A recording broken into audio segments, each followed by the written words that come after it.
Hi guys.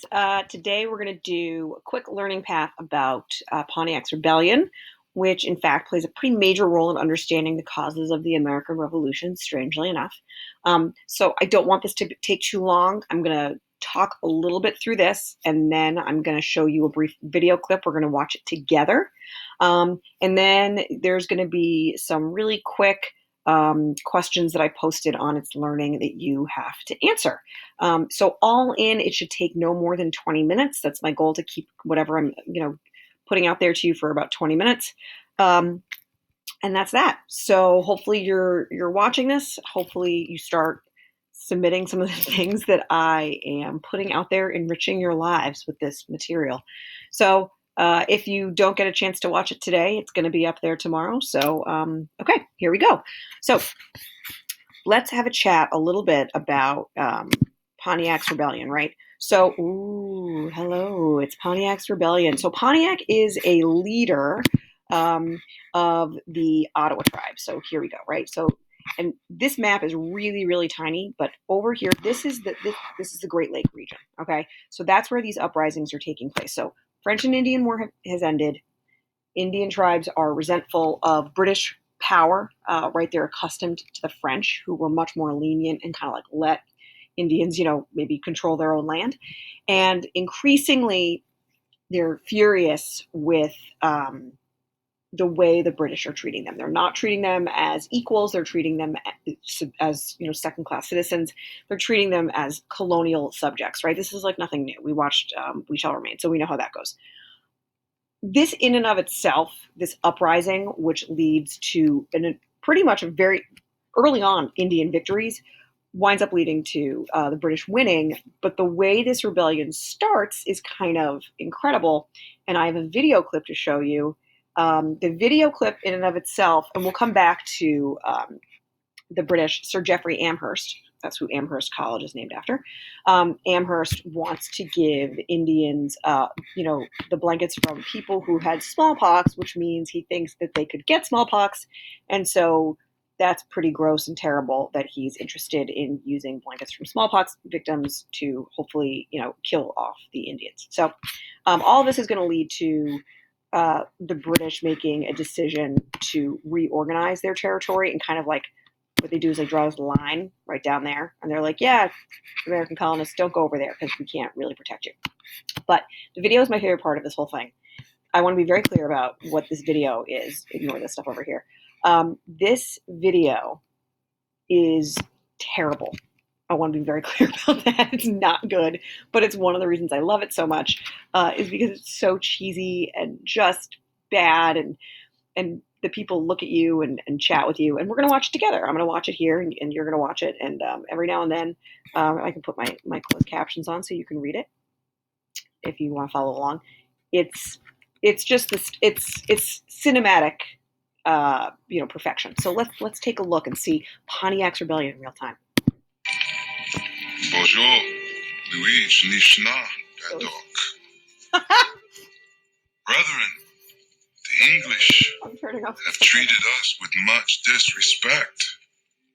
In 1763, an Ottawa war chief named Pontiac uses powerful religious ideas to stir his fellow Indians to action.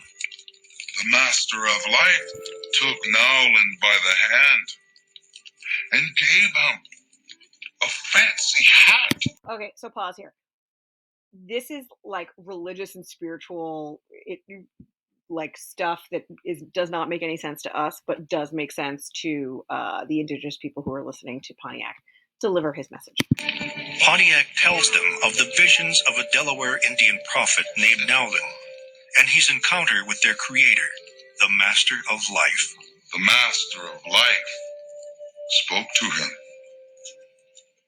This land that I created really good. was for you and no one else. As for those who came to trouble your lands, Nowland said, drive them out. Make war upon them. Make war upon them. Ooh, things are happening. Where are they running? War belts spread Pontiac's message. Indians who once played the two European empires against each other now band together against the British. This would be a new war.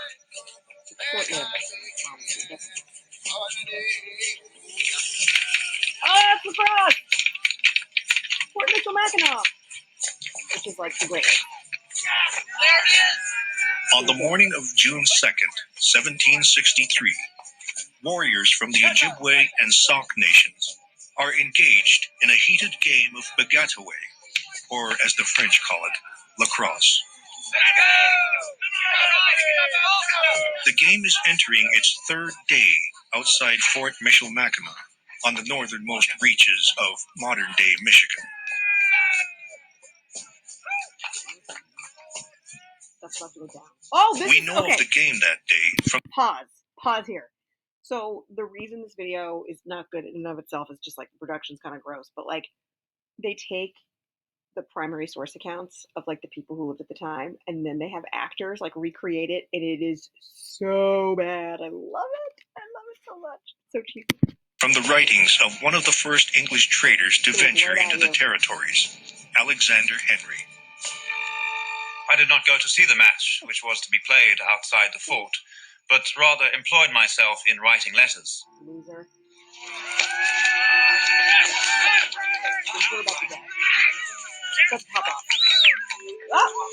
The British had no idea why this game of lacrosse was really being played here.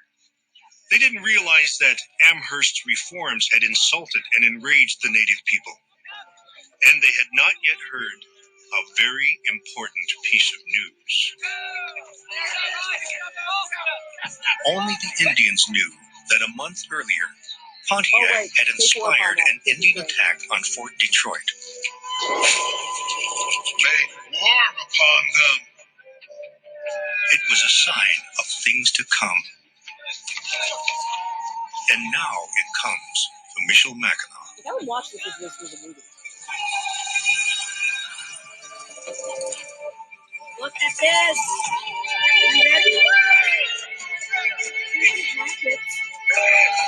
Oh,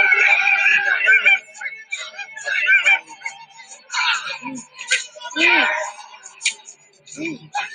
One guy really gets it. Oh. This guy. Oh no! Going instantly to my window, I saw a group of Indians within the fort. They were furiously cutting down and scalping every Englishman they found. The dying were writhing and shrieking under the knife and tomahawk. Okay. I was shaken, not only with horror but with fear. I found many of the French-Canadian inhabitants calmly looking on.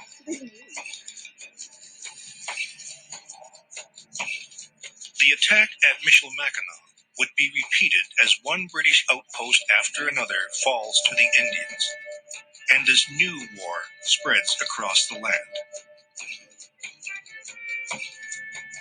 Under Amherst's command, the British managed to lose all but 3 of their major forts in the backcountry to Indians inspired by Pontiac. Hundreds of soldiers and thousands of civilians are killed or taken captive. Okay, so this is a nice little map here. You can see this is Pennsylvania, or Western Pennsylvania, and then these are some, these are English forts.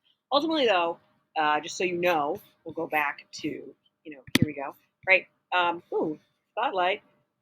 They wind up putting down the rebellion, but it's really, excuse me, it's really expensive, and American colonists play like very little role in helping. It's British soldiers. They have to bring in a lot more British soldiers, and it's really expensive. So this is going to lead to 2 major decisions. And let's go here to take a look. Ooh, there we go. It's going to increase this, well, not Pontiac's rebellion, but the war itself, right? Which makes England's empire much larger. But it's really expensive. There's so much debt. There's a lot of money that England invested in this colonial venture. And Britain is not here for any of the colonists' complaints about political representation and paying taxes. Um, they don't believe that the Americans are capable of defending themselves against Indian attacks, especially in the West. So therefore, England felt that a major changes were going to take place, right? And so to that end, the English are going to implement a series of political and economic reforms that Americans are going to be furious about. But that is going to be for tomorrow's um, learning path. Today was kind of about what caused right Pontiac's rebellion, Indian resentment against British policies, the effects of the rebellion, and how the rebellion, basically took place and where it took place. So hopefully this wasn't too terrible for you. I really love those clips. They're so bad. They're so um, and after you're done watching this, go take a look at some of the questions I put together for you on It's Learning, and I'll see you guys tomorrow. If you have any questions, just text or email. Thanks.